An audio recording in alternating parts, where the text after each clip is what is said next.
Hi, and welcome to Memory Keeping Monday, a weekly free class hosted by twopeasinAbucket.com. I'm Garden Girl Jen Gallacher, and today I'm going to focus on making a layout using pre-made die cuts. Now, you'll see I have a bunch of different die cuts here. This is a tag from American Crafts.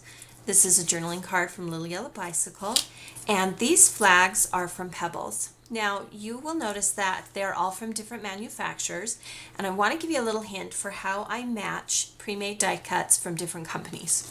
What I do is when I'm creating a layout, I go looking for a piece of pattern paper that has multiple colors, such as this pattern paper from October Afternoon.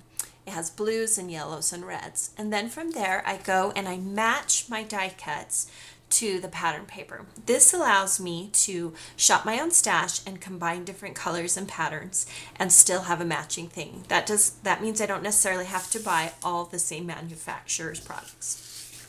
All right, let's go ahead and let me show you how we can incorporate all these different elements to create a layout.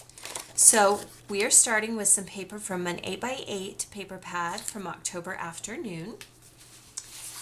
Then we'll go ahead and add some pattern paper. I've pre-cut these pieces. This piece of paper is from the Style Essentials line from Echo Park Paper. We'll just add this here to the bottom.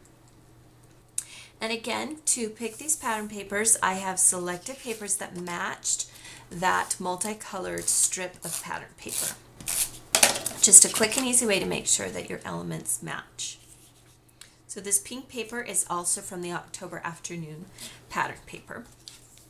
All right, let's go ahead and add our little strip of paper.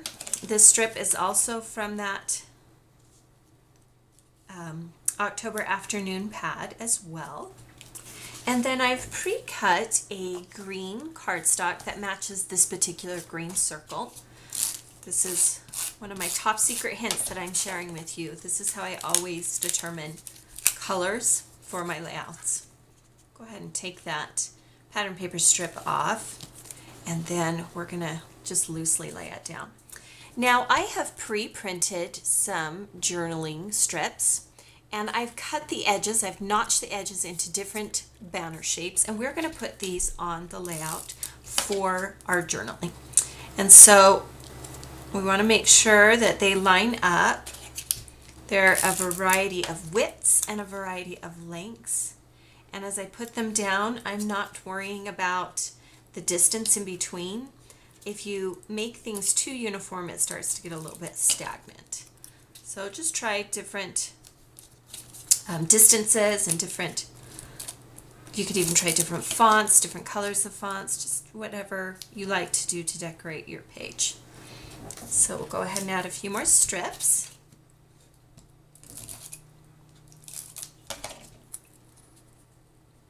Now this particular layout is about my niece, and I'm adding journaling that discusses why I think she's such a cutie pie.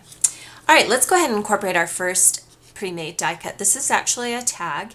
I love the printing on this, so we are actually going to just show the printed part of this die cut shape, and we're going to align the bottom edge with the green cardstock.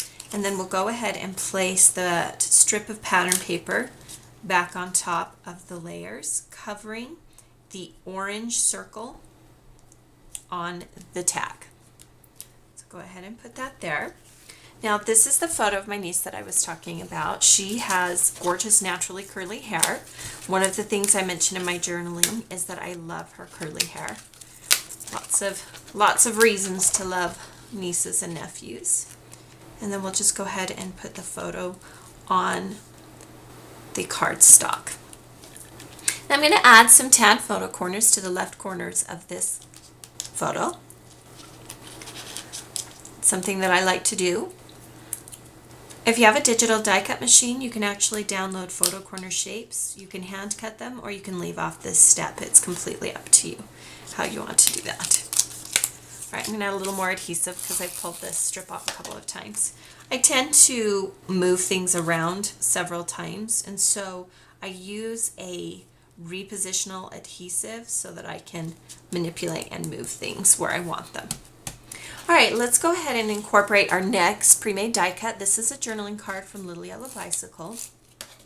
Journaling cards can be printed on, or like in the case of this particular project, I am just adhering it as an element on my page.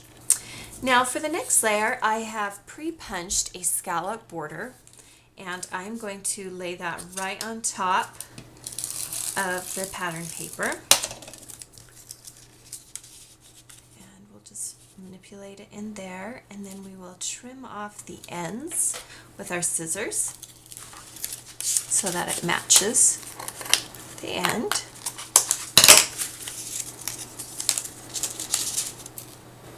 Just stick it in there like that. Straighten this up a little bit more so that more of that border is showing.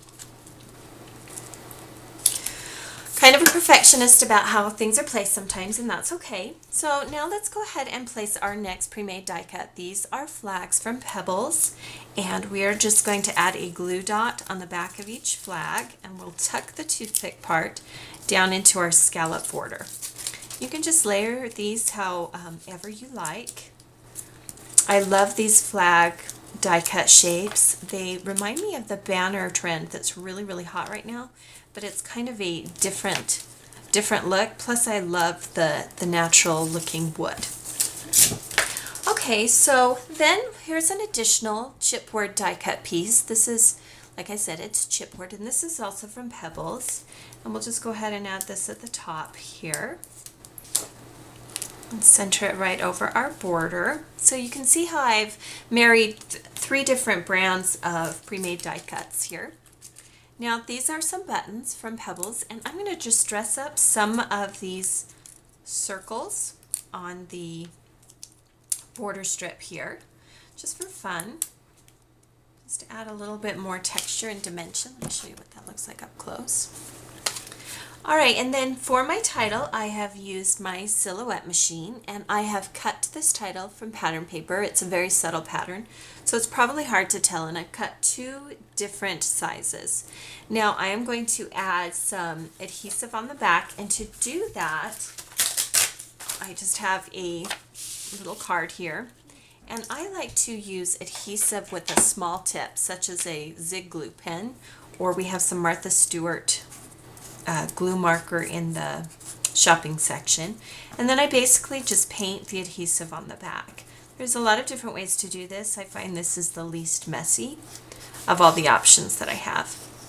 So just paint the adhesive on, and then go ahead and stick that first layer of the title onto your layout.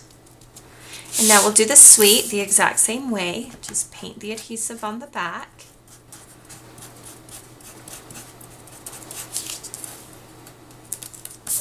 And then you'll just go ahead and add that part of the title on the top. The nice thing is about this grid pattern paper I've used is that it's really easy to center my title. Now you could add further embellishments if you want, stickers and things like that, but now you can see how I've used the three different die cuts, the tag, the journaling card, and the flags from three different manufacturers, and I simply used a pattern paper to join them together. Thank you for joining me today. You can find the complete supply list for creating this project at 2piesinAbucket.com. Join us next week for another Memory Keeping Monday tutorial.